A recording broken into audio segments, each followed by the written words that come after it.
Donc, bonjour à tout le monde. Je m'appelle Carlos Ruiz. Je suis conseiller futur étudiant pour l'Université de Québec à Trois-Rivières. Je suis très content d'être avec vous pour cette séance d'information où est-ce qu'on va vous donner quelques informations importantes pour votre arrivée. Si vous avez reçu l'invitation, c'est parce que vous avez fait une demande d'admission, que vous êtes admis pour l'automne 2023. Donc, vous devrez arriver cet automne si tout va bien. Et moi, je voudrais vous partager aussi à la fin quelques conseils, quelques informations quand même très pertinentes. Et vous allez avoir peut-être des questions et je vous invite de peut-être garder vos questions pour la fin. Puis on pourra se faire une petite période des questions, voir aussi s'il y a des suivis qu'on pourrait faire, etc. Donc, on va commencer dans le fond cette rencontre.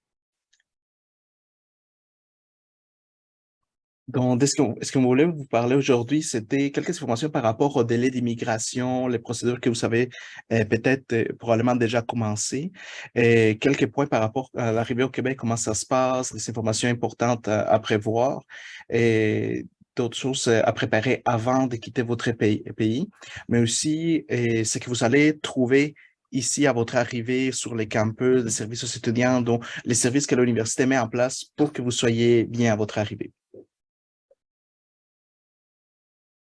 Donc, par rapport au processus d'immigration, je souhaite que tout le monde ait peut-être déjà tous ces documents et que tout soit prêt. Et si vous n'avez pas encore soumis votre demande de CAQ, de permis d'études, c'est peut-être très peu probable d'avoir le temps de recevoir tous les permis à temps. Ce n'est pas impossible, mais c'est quand même très peu probable. Donc, on peut garder en tête qu'il faudrait peut-être reporter les projets d'études. Si vous n'avez pas encore, si vous avez soumis sur votre CAQ et vous n'avez pas encore reçu encore la même chose, ça commence à rajouter des délais parce que l'été, c'est un peu plus long, peut-être. Ça dépend des fois d'un pays à l'autre. Mais c'est possible que vous soyez à reporter les projets d'études. Si vous avez déjà reçu les CAQ et que vous avez déjà soumis votre demande de permis d'études, ça se peut que vous les recevez à temps. Et vous pourrez peut-être dire, OK, c'est possible, les reports de la session, mais en même temps, il y a quand même une possibilité de les recevoir à temps. Mais sinon, si vous avez déjà reçu la lettre d'introduction, vous êtes prêt pour votre séjour, tout est dans les bons temps. Donc, ça se passe très, très bien à ce niveau-là. Donc, tout devrait être prêt à temps pour l'arrivée au mois de septembre. Par rapport à ces situations-là où est-ce qu'il faut peut-être modifier les rapports de session, changer la date, il y a différents des points à faire attention. Dans le fond, ça a changé dans les dernières années, donc vous devez demander souvent un nouveau CAQ si vous reportez pour plus d'une session. Donc, par exemple, si c'est votre première demande d'admission et vous devez reporter, en général, vous ne devez pas demander un nouveau CAQ. Pareil pour le permis d'études, vous n'avez pas demandé un nouveau permis, mais faites attention parce qu'il faut quand même aviser les ministères qui ont délivré les CAQ et les permis d'études que vous n'arrivez pas à la date prévue et que ça va être une date plus tard. Donc, ça, c'est très important. Pour les visas de résidence temporaire, les autorisations de voyage électronique, je ne vais pas parler beaucoup parce que je ne maîtrise pas parfaitement ces côtés d'immigration, mais je vous invite à consulter sur le site web du ministère pour avoir la bonne information, même contacter le ministère pour faire un suivi de vos dossiers.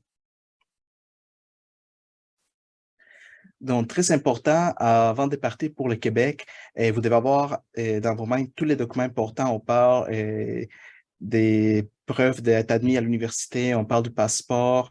Si vous avez d'autres pièces d'identité de votre pays, amenez-les quand même. Si vous avez une preuve d'assurance, c'est mieux avoir plus de documents qu'il arrive à l'aéroport et qu'il nous en manque un document et que ça génère un petit problème. Donc, idéalement, ayez tous vos documents à jour, assurez-vous des dates d'expiration du passeport, que tout est correct. Et vous devez aussi essayer de réserver une place où rester dans le fond. Et si vous savez, par exemple, que vous allez passer quelques jours à Montréal, assurez-vous d'avoir trouvé en avance un hôtel, une auberge, quelque chose. Et parce qu'il y a quand même très peu de disponibilité précédemment, surtout si vous arrivez pendant l'été, il y a beaucoup de festivités, beaucoup d'événements. Donc, il y a les hôtels, les hébergements, les Airbnb sont souvent pris en avance. Et vous pouvez aussi aller sur le site web des locutaires. Il y a un endroit où est-ce que vous pouvez remplir une attestation d'arrivée et bénéficier d'un accueil plus personnalisé. On va savoir comme ça quand que vous arrivez, c'est quoi votre vol, etc. Donc, les services clients, quand vous allez arriver, vont être déjà au courant. Vous devrez recevoir un courriel pour l'information à ce sujet-là. Et vous pouvez aussi, dans certaines banques, créer un compte des banques en avance et faire certaines demandes. Donc, vous pouvez le faire en avance si vous voulez. Vous pouvez sinon le faire en arrivant. Il y a d'ailleurs, au sein de l'UQTR, il y a une petite caisse d'une banque en particulier. Donc, vous pouvez tout de suite en arrivant aller les rencontrer pour ouvrir un compte canadien. Et on vous invite à ramener, si vous savez, un ordinateur portable, les cellulaires, les appareils électroniques, parce que ça va être important de rester en contact si vous avez une problématique à l'aéroport. Donc, si vous avez besoin de nous joindre rapidement, joindre l'université, ça va être plus facile si vous savez tous vos documents, vous savez vos appareils électroniques pour nous contacter. Il y a des applications qui sont quand même très importantes. À l'époque, la COVID, il y avait ArriveCan qui était demandé. Vous pouvez regarder avec votre ligne d'avion si c'est quelque chose que vous avez besoin à remplir selon vos pays. Il y a certaines applications, par exemple, Offidelens, qui ça permet de scanner avec votre cellulaire. Donc, si vous avez besoin d'envoyer un document rapidement par courriel, ça va être pratique d'avoir cette application dans votre cellulaire. Et l'application Radar UQTR, c'est une application avec toutes vos informations de l'université, dont les cours que vous allez avoir, les horaires, etc. Donc, vous essayez de la télécharger en avance pour avoir tout prêt au moment de votre arrivée. Et bien sûr, votre billet d'avion, l'itinéraire et toute la préparation pour que le trajet se passe bien. Une autre question qui nous arrive souvent, c'est par rapport à la date d'arrivée, quand que les étudiants devraient arriver. Idéalement, nous autres, on est en train de recommander environ 4 semaines avant les débuts des cours parce que vous devez vous installer, trouver l'épicerie, peut-être venir découvrir l'université avant de commencer les cours.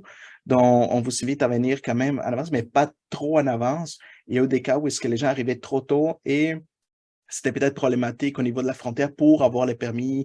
N'oubliez pas, par exemple, aussi que vous n'avez pas le droit de travailler jusqu'au moment que vous commencez vos cours, puisque les permis de tout s'activent, si on peut dire comme ça. Donc, vous devez attendre au moment de commencer vos cours pour pouvoir travailler. Donc, si vous arrivez trop tôt, vous devez garder en tête que vous n'aurez pas le droit de travailler pour subvenir à vos besoins. Et voilà, au niveau de l'arrivée tardive, si par exemple, il y a un délai, un problème avec l'avion, un problème avec les permis de tout, et vous pensez que vous allez arriver en retard de la date de début des cours, c'est très important de nous aviser. La date limite, c'est la date d'inscription des cours. Habituellement, c'est autour de la 12e, 3e semaine de septembre. Et si vous arrivez plus tard que cette date, vous êtes au baccalauréat, vous ne pouvez pas vous inscrire au cours, ce n'est pas possible. Donc, idéalement, ne vous présentez pas parce que même au passage de la frontière, ça se peut qu'on vous bloque, à l'aéroport, on vous demande de quitter le pays parce que vous êtes arrivé en retard. Si vous êtes à la maîtrise ou au doctorat, on vous demande de contacter votre département parce il y a peut-être plus de possibilités, il y a des choses qui pourraient changer. Et donc, ça va être vraiment le département qui va gérer cette situation-là. Et n'oubliez pas, si vous arrivez en retard, ça pourrait avoir un impact sur les CAQ et les permis de tour. Il y a peut-être des mises à jour à faire, des modifications à faire. Donc, gardez ça en tête que ça peut être un peu plus compliqué. Donc, idéalement, essayez d'arriver avant la date des débuts des cours. Donc, on avait déjà dit ça, avoir tous les documents recommandés quand vous allez arriver à la frontière, votre certificat d'acceptation, la lettre du permis d'études. Et si vous avez déjà un logement, montrez la preuve. Et aussi, c'est très important d'avoir la preuve d'admission à l'université. C'est une des premières choses qu'ils vont regarder. Et ça se peut qu'on vous demande de faire une entrevue, qu'on vous rencontre un individuel. Donc, vous demandez de quel pays vous venez, comment vous s'appelez, c'est quoi les buts de votre venue à Québec, dans quelle université que vous allez étudier, et surtout les dates, les programmes d'études. Donc, ils vont vraiment vous demander les informations qui sont sur la réponse d'admission à l'université. Il y a l'agence de services frontaliers qui a mes coordonnées. Donc, si vous arrivez à Montréal et si vous avez une problématique, vous va pouvoir me contacter. Si vous avez d'autres problèmes, par exemple, vous arrivez par Toronto, on vous invite quand même à nous écrire par courriel, ça va aller plus rapidement comme ça, avec toutes vos informations, avec les codes permanents, avec les numéros de référence de votre admission, etc., avec l'objet d'un message urgence à l'aéroport. Comme ça, on sait tout de suite que vous avez besoin d'aide rapidement. Et toutes les informations nécessaires, on me demande un document, qu'est-ce que j'ai fait, etc. Donc, on va pouvoir vous aider à ce niveau-là. Si vous arrivez à Montréal, comme je dis, habituellement, ils vont m'appeler. Mais si vous arrivez par Toronto ou par un autre aéroport, ils n'ont pas nécessairement mes coordonnées. Donc, vous pouvez nous envoyer un courriel et on va regarder comment on va arranger cette situation-là. Si vous arrivez à Montréal, et dans certaines dates, habituellement, c'est après la mi-juillet jusqu'à la fin d'août, il y a un service gratuit qui s'appelle Accueil Plus. Et ce service va accueillir tous les étudiants internationaux et les placer dans les bons autobus, s'arranger que tous les documents soient en ordre, vont tout regarder avec vous pour l'accueil. Donc, ça, c'est un service qui est fait gratuitement par un accompagnement ici du Québec. Donc, n'ayez pas crainte, ils vont s'assurer que vous vous rendez à bonne destination. Une fois à Trois-Rivières, vous allez pouvoir vous joindre à l'UQTR et habituellement, il y a quelqu'un des services étudiants qui va être là pour vous. Maintenant, je vais vous donner quelques informations importantes par rapport à ces aspects qui sont quand même majeurs pour vous, le transport, l'hébergement, l'assurance, etc. Et à niveau de transport, c'est sûr que si vous avez de la famille, des amis déjà ici au Québec, ça va faciliter qu'ils vous chercher à l'aéroport jusqu'à Trois-Rivières. Et si ce n'est pas le cas, il y a maintenant un autobus qui se rend de l'aéroport jusqu'à la gare d'autobus de Montréal. Et c'est facile par un autobus de cette gare-là jusqu'à Trois-Rivières. Ça va quand même très bien. Ça prend 2 heures et demie environ. Mais il y a des services aussi, des covoiturage, ça s'appelle Amigo Express. Des fois, il y a des gens qui se rendent de Trois-Rivières à Montréal et vice-versa. Donc, pour 10 $, 20 pour refaire les transports, vous pourrez regarder avec eux sur d'où se rencontrer, ils vont vous aider. Et il y a l'autobus que je vous disais tantôt, Orléans Express. Et une fois qu'aussi à Trois-Rivières, on a aussi un service local des transports. Donc, c'est la STTR. Et quand vous savez, la carte étudiante, ça coûte vraiment pas cher. C'est autour des 11 pendant l'été. Et si je ne me trompe pas, c'est autour des 30 pour la session normale à l'automne ou à l'hiver. Et il y a des services de taxi aussi. Donc, le service de transport est pressant pour venir de Montréal à Trois-Rivières et au sein de la ville, il va y avoir un autre. Au niveau du logement, on est en situation particulière précisément partout au Québec et je pense que ça se vit un peu pas mal en Amérique du Nord et en Europe aussi, c'est qu'il y a une pénurie de logements. Il y a très peu de logements disponibles précisément. Quand il y en a un qui est affiché, c'est loué quand même très rapidement. Donc, on vous invite à chercher le plus rapidement possible un logement si vous n'en avez pas encore. Il y a des résidences dans l'université, ça se peut qu'elles soient déjà pleines, mais vous pouvez les contacter quand même dans les liens que vous voyez dans les sites web, dans la station, pardon, ou écrire un courriel à l'adresse email qui est ici, accueil.ei@uqtr.ca pour voir s'il y a peut-être des maisons dans les quartiers, dans la proximité de l'université il y a des chambres à louer disponibles. Et vous devez quand même être responsable de ces logements. Donc, il y a des droits, il y a des lois ici pour vous. Et, par exemple, de prendre une assurance habitation, une assurance responsabilité au cas où on le souhaite à personne. Mais si, par exemple, il y a un incendie ou quelque chose, mais au moins, vous êtes couvert et protégé. Et il y a la possibilité de trouver des logements temporaires, par exemple, si la chambre n'est pas prête ou quelque chose, il y a des Airbnb, il y a des hôtels, autant à Montréal à Trois-Rivières. Donc, on vous invite à réserver rapidement à ce niveau-là. Et donc, il y a quand même beaucoup de services à ce niveau-là. Par contre, si au moment d'arriver au Québec, vous n'avez pas de logement, on recommande quand même fortement peut-être de reporter les projets d'études parce que c'est très peu probable que vous allez trouver un logement disponible dans les courts termes. Vous pourrez passer longtemps dans l'hôtel en attendant que quelque chose d'accessible c'est l'hiver ou vous allez peut-être trouver des appartements dans une ville autre que Trois-Rivières, faire les transports. C'est quand même des situations plus difficiles. Donc, si au moment d'arriver à Trois-Rivières, vous n'avez pas de logement, on recommande de penser fortement à reporter les projets d'études. Ne vous présentez pas pour vous mettre en une situation précaire. On veut quand même vous protéger, on vous en hâte dès que vous soyez avec nous, que vous venez découvrir la ville, mais on ne veut pas que vous vous mettez non plus dans une situation précaire.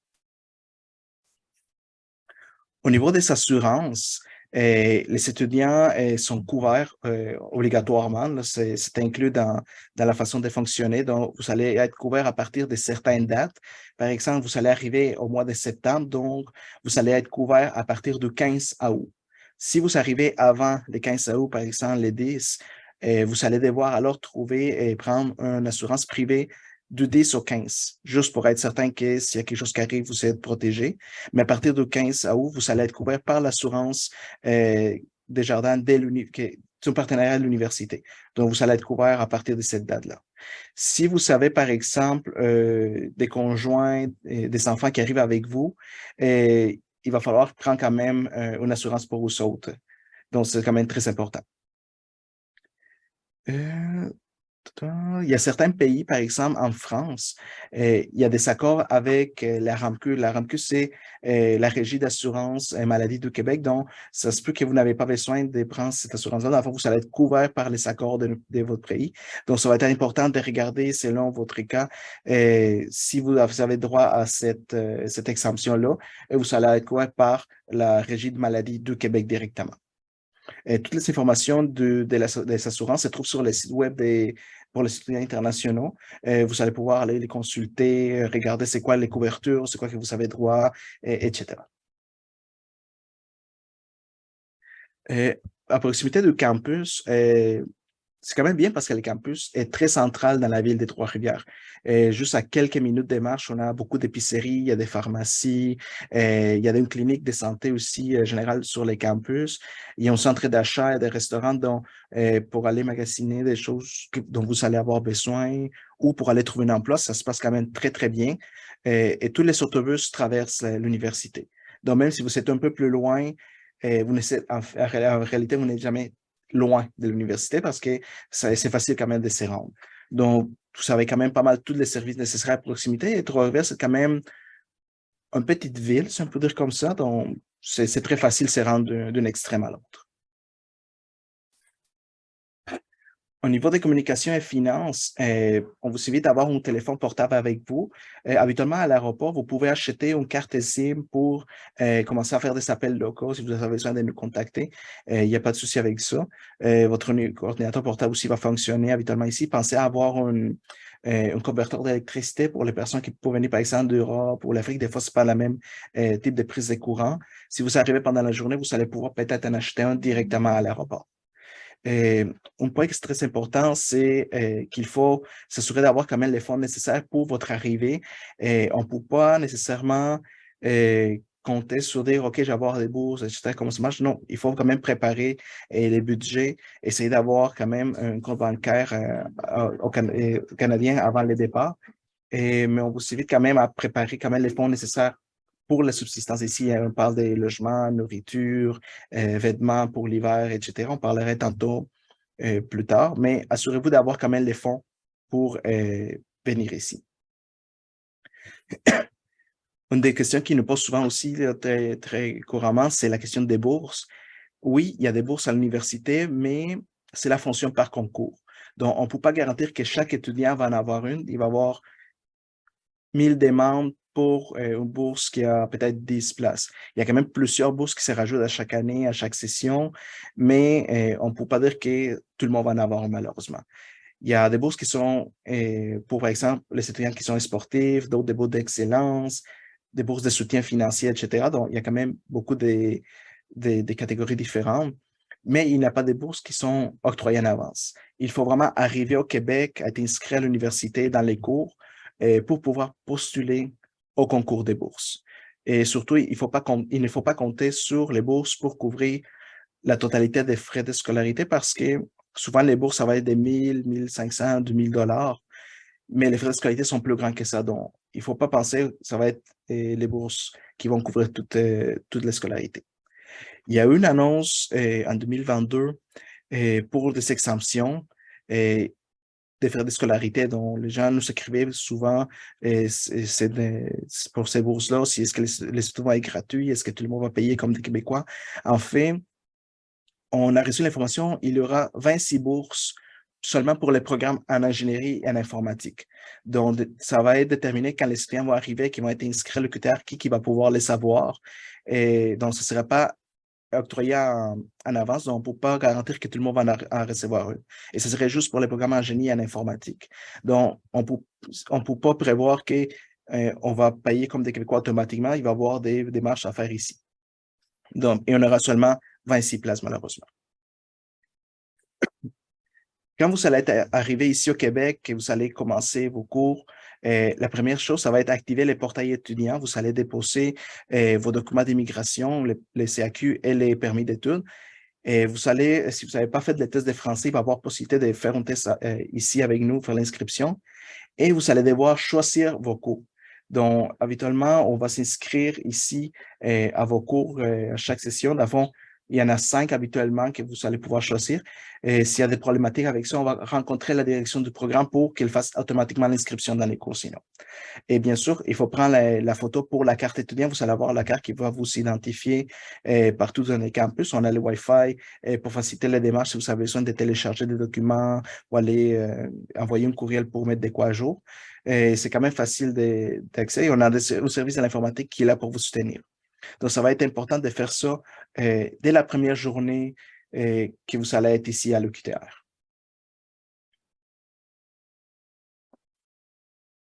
Au niveau des dates, il y en a des dates quand même importantes à respecter. Premièrement, il va y avoir des activités d'accueil. Donc, dans l'université, il va y avoir des choses pour vous du 21 août jusqu'au 5 septembre. Il va y avoir un service pour vous accueillir, vous aider avec toutes les démarches que je viens de vous nommer. Et on a une journée particulière d'accueil les premiers septembre où est-ce qu'on souligne votre arrivée et on présente plus en détail l'université maintenant avec vous sur place. Les cours vont officiellement commencer le 6 septembre et la date limite pour s'inscrire, c'est le 12 septembre. Donc, ça, c'est la date, je vous parlais plus tôt. Si, par exemple, vous craignez d'arriver après le 12 septembre et au baccalauréat, vous ne pourrez pas vous inscrire dans les cours. Et si vous êtes au cycle supérieur, maîtrise et doctorat, et il va falloir contacter votre département pour voir c'est quoi les possibilités, c'est quoi les choses à faire pour pouvoir vous inscrire. Donc, essayez d'arriver le plus possible avant le 12 septembre. Ça va être la date la plus importante pour votre arrivée. Voilà. Ça, on a parlé, l'inscription en cours, comment ça marche. Et ça se passe tout par les portails, mais on pourra voir ça une fois que les gens sont arrivés ici. Il y a un service qui va être là pour vous aider à activer les portails. Là, on parle des choses peut-être un peu plus amusantes, c'est-à-dire c'est la vie au campus, la vie à tous les jours, parce que vous venez pour vos études, mais l'université, c'est quand même un excellent milieu de vie. Il y a toujours beaucoup de choses qui se passent. La ville de Trois-Rivières a quand même beaucoup d'activités. On est une petite ville d'environ 134 000, 140 000 habitants présentement. C'est une ville qui est connue pour être très culturelle, très festive à l'année. Il y a environ une vingtaine de festivités différentes, que ce soit des nourritures, des musiques, des cultures, etc. D'ailleurs, Trois-Rivières est reconnue comme la capitale mondiale de la poésie. Donc, il y a tout le temps quelque chose qui se passe ici dans la ville. On me pose souvent des questions aussi sur l'hiver. Les gens me disent, oh, je viens de tel pays, moi, j'ai peur d'avoir froid l'hiver. Et moi, je peux vous rassurer, il y a 4 saisons, c'est un rythme de vie complètement différent. Mais si c'était aussi difficile, il n'y aurait personne qui habiterait ici à Trois-Rivières, au Québec. Et la vie est conçue pour fonctionner l'hiver. Donc, les voitures et les maisons, la calefacción, les vêtements sont spécialement créés pour l'hiver. Et les rues sont déneigées, etc. Donc, ça se passe quand même très bien. À chaque année, on est habitué à avoir des tempêtes de neige et la vie continue quand même. Les étudiants viennent dans leur classe, les gens vont travailler. Donc, vous allez voir, oui, il fait froid des fois, mais c'est pas aussi pire qu'on pourrait les craindre. Après l'hiver, alors, c'est le printemps, et où ce que les fleurs vont sortir à nouveau, les plants, vous allez voir comme la vie qui reprend partout. Après, c'est l'été, et vous allez arriver pendant l'été d'ailleurs, vous allez voir, il fait très, très chaud quand même à certaines journées, et c'est quand même assez humide. Et c'est là qu'il va y avoir quand même, les gens vont sortir des festivités, des concerts, des activités. Donc, c'est quand même une belle saison. Et après, c'est l'automne, où est-ce que les feuilles commencent à changer de couleur, commencent à faire froid. Donc, vous allez devoir vous adapter à ce niveau, tout ce que c'est l'habillement. Vous allez voir, il y a des façons de s'habiller pour chaque saison. Et question de ne pas tomber malade aussi, de vous protéger. Donc, c'est des choses à apprendre. Vous allez les découvrir ici, mais je vous rassure, c'est quand même très faisable de vivre en hiver. Il n'y a rien à craindre. Si je peux vous rassurer, je viens de la Colombie et j'adore l'hiver aujourd'hui. Sinon, des choses que vous allez trouver ici à l'université, on a une bibliothèque qui est ouverte 24 heures sur 24 et 16 jours à la semaine. Donc, par exemple, si vous voulez venir étudier pour un examen et que, par exemple, vos collègues voudraient faire la fête, mais vous allez pouvoir venir étudier à l'université au beau milieu de la nuit, c'est ouvert en tout temps. On a un gymnase extraordinaire avec une piscine olympique. Vous allez pouvoir venir vous entraîner. à tous les jours si vous voulez. C'est quand même très, très bien fait. Il y a plusieurs équipes qui nous représentent dans les différentes compétitions. Donc, c'est quand même une université qui est très reconnue pour le sport. On a des services aussi alimentaires. Donc, on a une cafétéria qui offre des déjeuners, dîners et soupers à des prix très abordables. Et on a aussi un café étudiant qui offre des dîners, qui est facilement devient aussi un peu les bars étudiants si vous voulez venir relaxer avec des collègues, danser un peu. Ça se passe dans les campus. Et l'avantage, c'est qu'on a la sécurité 24 heures sur 24 aussi sur les campus. Donc, c'est un endroit qui est très, très bien, très sécuritaire et on prend soin des étudiants qui sont là. Au niveau de la vie à tous les jours, on a une équipe qui s'appelle les Patriotes. C'est des athlètes qui nous représentent à l'échelle nationale ou internationale. Plusieurs athlètes représentent du hockey, du soccer, du cheerleading. Donc, ce sorte qui vont aller représenter l'université. Et il y a des bourses pour les étudiants aussi qui sont des athlètes qui nous représentent. Et chaque programme va avoir des fois des programmes ou des projets particuliers. Et par exemple, vous voyez la photo d'étudiants en ingénierie qui ont construit une voiture des courses. À un moment donné, il fallait construire un drone et vient exposer à l'université. Les étudiants en art vont faire des présentations et montrer qu'est-ce qu'ils ont développé comme une espèce de galerie d'art. Donc, ça se passe quand même très, très bien.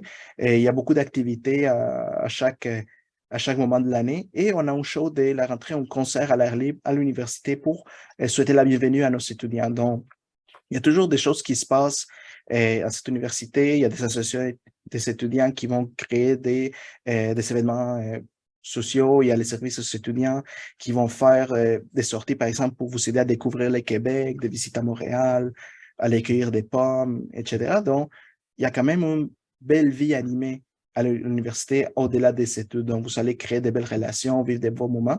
Et notre but, c'est que vous soyez très, très bien ici.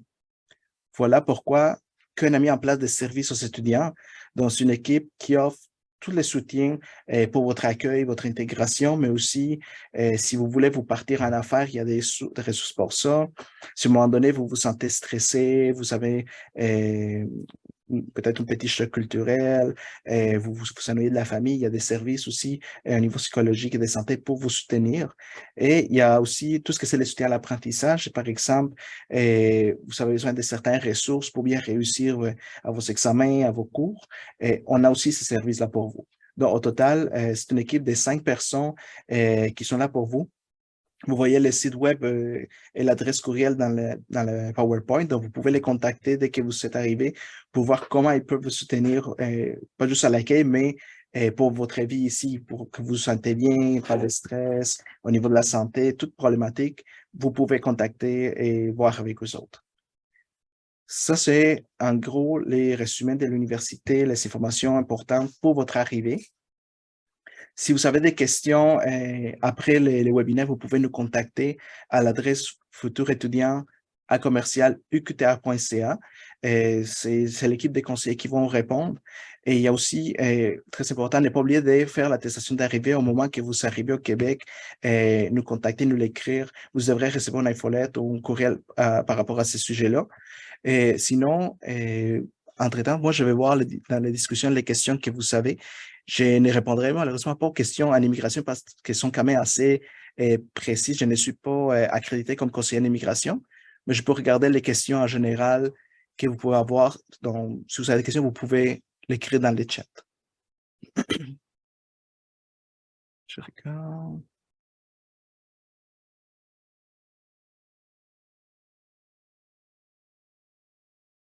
Oui, on me demande pour les CAQ, comment les mettre dans les portails étudiants. Dans le fond, à votre arrivée, vous allez devoir l'activer. Donc, une fois que vous serez ici à l'UQTR la première journée, vous allez pouvoir activer votre portail. Il va y avoir un service qui va vous aider à le faire si vous avez la difficulté. Et sur votre portail, vous allez pouvoir télécharger soit une photo ou une scan de votre permis d'études. Il y a des gens qui posent des questions, combien qu'on doit payer pour les premiers trimestres. En fait, ça peut dépendre un peu de cas par cas selon si vous êtes au premier cycle, troisième cycle, mais ça va être inscrit habituellement sur la demande d'admission. Vous avez reçu la demande d'admission, il devrait marquer les coûts d'une année d'études, habituellement pour un étudiant international qui n'est pas français ou belge francophone, c'est autour des 20 000, 22 000 dollars canadiens par année, dont on peut penser qu'une session, ce serait la moitié de ça, donc environ 10 000, 11 000 dollars canadiens pour une session. Et ça se paye, chaque session, on la paye en 2 versements. Donc, il y a 4 versements à faire par année.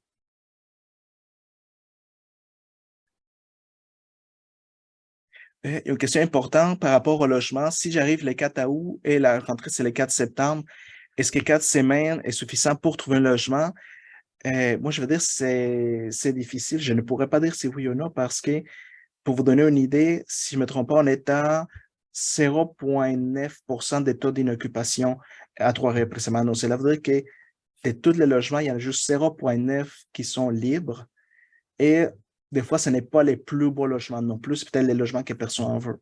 Donc, c'est pour ça qu'il est quand même difficile. Il y a des gens, oui, il va y avoir des mouvements, des gens vont quitter les logements et tout, mais comme je vous dis, c'est difficile de trouver un logement dans les courts termes. Donc, moi, je vous dis honnêtement, cherchez avant d'arriver. Essayez de trouver un logement avant tout de suite. N'attendez pas arriver au Québec pour la recherche de logement parce que vous pourrez passer longtemps dans un hôtel qui coûte quand même très, très cher. Ça peut être facilement 100, 120, 150 pièces la nuit. Donc, la facture peut quand même aller très, très loin. Donc, essayez de trouver le plus possible un logement avant d'arriver. Oui. Hmm. Voilà, une question encore sur la bourse d'admission, d'exemption, pardon. Et je vous avoue que les critères ne sont pas encore sortis. Et on sait que ça va être juste pour les programmes en ingénierie et en informatique. Il y en a juste 26, mais ça va être vraiment à l'arrivée des étudiants qu'on va pouvoir voir parce qu'ils vont attendre que l'étudiant soit à l'université pour pouvoir octroyer les bourses. Ils ne voudraient pas octroyer une bourse à un étudiant qui est admis, qui finalement n'a pas pu arriver parce qu'il n'a pas reçu son permis d'études à temps, par exemple. Donc, c'est pour ça qu'ils vont attendre que les étudiants arrivent ici pour pouvoir octroyer les bourses. Oui, une autre question. Pour les paiements, comme je vous disais tantôt, on a 4 tranches à payer dans l'année pour les tests. Honnêtement, si le test de français est obligatoire, oui, le test de français est obligatoire pour toutes les personnes qui ont étudié à l'extérieur du Québec.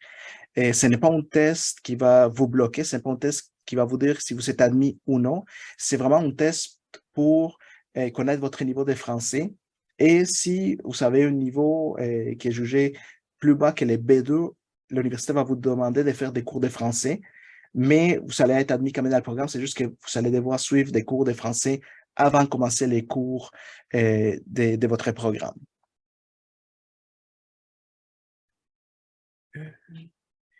Question très importante. Est-ce qu'il est possible de débuter les cours même un mois après la rentrée? La réponse, c'est habituellement non. Pour les premiers cycles, les baccalauréats, certains, c'est non. Ça va être trop tard, malheureusement. Pour les maîtrises et doctorats, il faut contacter le département parce que quand c'est la recherche, c'est différent. Ce n'est pas des cours nécessairement. Et il y a beaucoup d'investigations qui se fait, beaucoup de lectures, etc. Donc, il y a des choses différentes qui peuvent se faire. Mais pour les baccalauréats, c'est sûr que si on arrive après le 12 de septembre, ça va être pratiquement impossible de joindre les programmes. Et pour la distribution des logements, en fait, si vous parlez des résidences, on me pose la question, est-ce que la distribution des logements a déjà commencé? Il faut contacter les services des résidences. Les résidences, ils n'ont pas attribué automatiquement. Il faut vraiment contacter les services pour réserver sa place. Pour les assurances, est-ce qu'il y a procédure à faire? Non. Au moment que vous êtes admis à l'université, vous allez être couvert à votre arrivée ici au Québec à partir du 15 août. Donc, si vous arrivez avant le 15 août, vous devez prendre une assurance privée. Mais pour l'assurance des jardins, ça va être automatiquement que vous allez être couvert.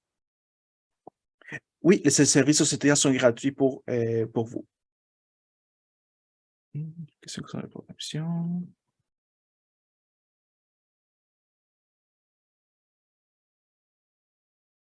J'ai une question concernant un cas particulier. Moi, je vous invite, pour les cas comme particuliers par rapport à l'immigration, tout ça, peut-être nous envoyer un courriel à futur étudiant à commercial UQTA parce que c'est quand même plus précis. Là.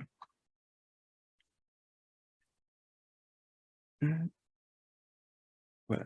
Oui, exactement. Les personnes qui ont téléchargé le radar, vous allez pouvoir l'activer une fois que vous activez votre portail étudiant en arrivant.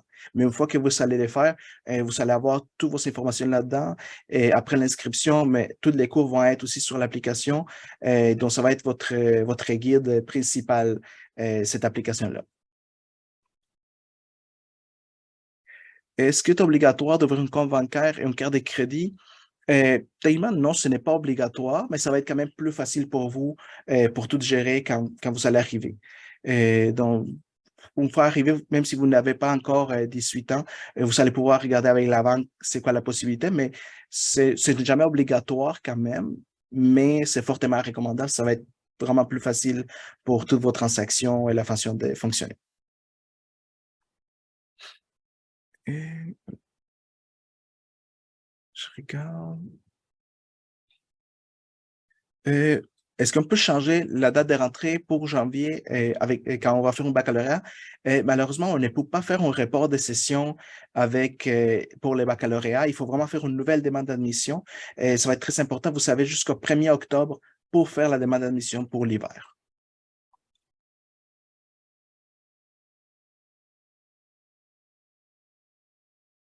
Les frais d'admission. Oui, pour la question, les frais d'exemption, en fait, c'est des bourses qui ont été attribuées euh, dans certains programmes à l'Université à Trois-Rivières. Ça va être pour les programmes d'ingénierie et les programmes informatiques, on a juste 26 places. Donc ça, c'est des bourses qui vont faire que les frais de scolarité, on enlève les frais d'études internationaux. Donc, les étudiants internationaux vont payer comme des étudiants québécois. Donc, il y a quand même une bonne différence, mais il va en avoir seulement 26 de cette bourse.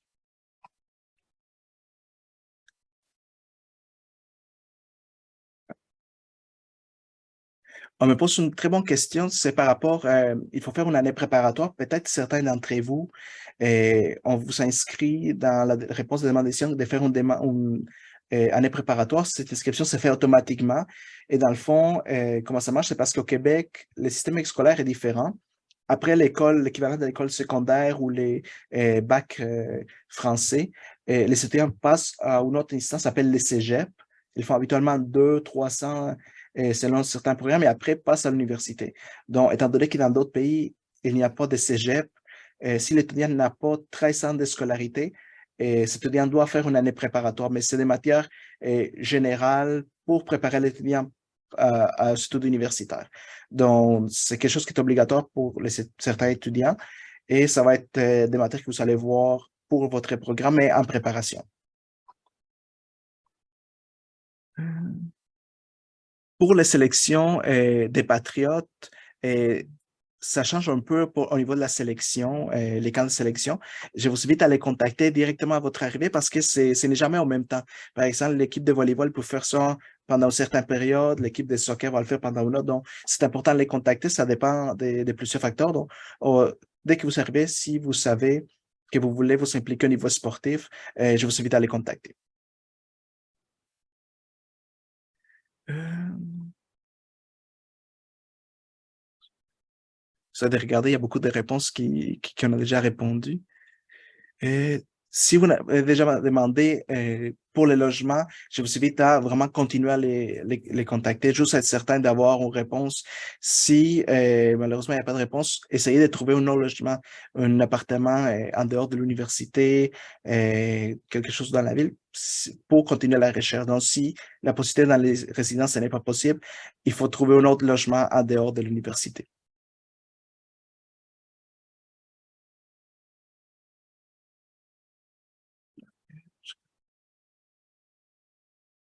Et pour le logement, ça dépend, dans le fond, à l'université, on me demande combien de places par chambre. Dans le fond, à l'université, il y a des chambres toutes seules, c'est juste une chambre pour une personne toute seule. Et il y a aussi des appartements à partager entre 4 ou 6 étudiants. Et il y a même des studios pour la personne toute seule avec plusieurs chambres dedans et tout. Et les coûts, c'est sûr que ça va être plus grand selon les niveaux des luxes que vous allez désirer, si vous voudrez comme ça. Mais ça varie entre 350 $ jusqu'à peut-être 800 selon si vous voulez, par exemple, une chambre toute seule ou vous voulez vraiment un studio pour vous.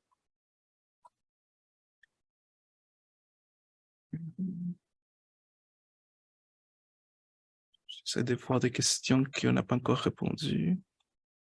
Il y a beaucoup de personnes pardon, il y a beaucoup de personnes qui demandent d'avoir cette présentation. Au mois de juin, on va quand même envoyer un courriel avec tous ces rappels-là. Je vais voir si on peut envoyer peut-être cette présentation-là ou au moins faire un document qui va pouvoir vous envoyer.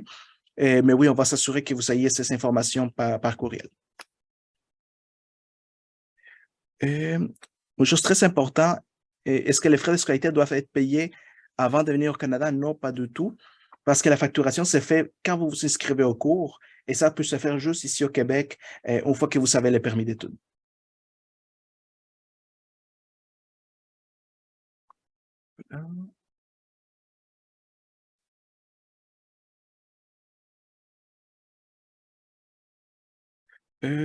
Oui, il y a quelqu'un qui pose une question aussi. Les études de moins de 6 mois, c'est vrai que c'est différent. Si vous venez pas pour un programme au complet, ça se peut que vous n'ayez pas besoin de CAQ, donc il n'y a pas de souci avec ça. Habituellement, pour les programmes de 6 mois, il y a moins d'exigences. Comme ça, vous venez peut-être probablement pour un programme à mobilité, donc ça devrait être correct. Est-ce qu'il y a possibilité de travailler au cours de ces études? Oui, tout à fait. Et avant, il y avait une limite d'heures par rapport au temps plein, au temps partiel. Maintenant, vous pouvez travailler à temps plein pendant vos études. Et c'est quand même, je dirais, facile de trouver un emploi présentement. Il y a quand même un, un grand manque de main-d'œuvre générale, donc que ce soit des restaurants, des travaux, de différentes possibilités. Donc, il y a quand même une bonne possibilité de trouver un emploi étudiant.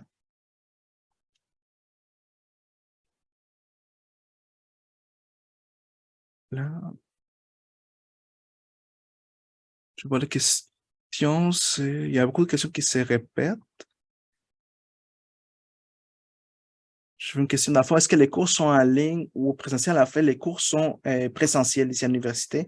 Ça se peut que de temps en temps, il y ait un cours qui peut se faire en ligne, mais en général, ça a été très populaire pendant la COVID, pendant la pandémie, de faire les cours à distance, mais les cours sont revenus en présentiel ici.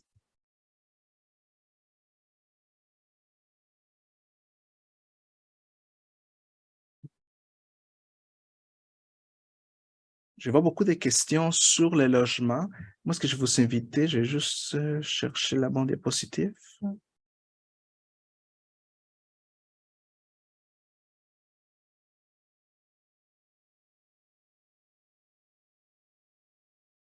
Non, c'est pas elle.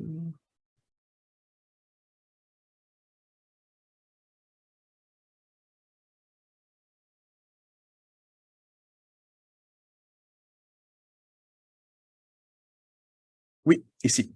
Donc, si vous avez des questions particulières pour les logements, soit d'en chercher le logement autre que dans les résidences, tout, je vous invite à contacter le courriel qui est ici, accueil.ei@commercialuqtr.ca.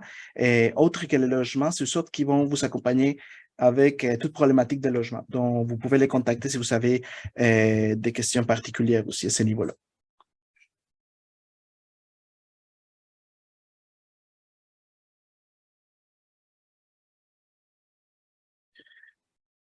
Hum.